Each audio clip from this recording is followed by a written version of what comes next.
নুসরাত। আচ্ছা, আজকে কি মুভি দেখলেন? আজকে দেখেছি টগর মুভি। কেমন ছিল টগর? আমার কাছে ভীষণ ভালোই লেগেছে, কারণ গল্প ছিল অনেক। কারণ এক গল্পের মধ্যে যে এতগুলো টুইস্ট থাকবে সেটা এক্সপেক্টেড ছিল না।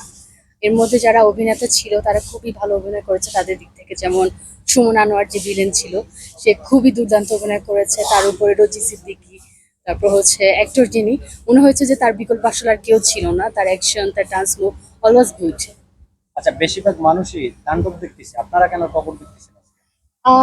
এক্সেপশনাল। তাই তাণ্ডব দেখা হবে, সমস্যা নেই। তাণ্ডব তো পরে আরো কোথাও পাওয়া যাবে, ভাবলাম যে একটু অন্যটা ট্রাই করি।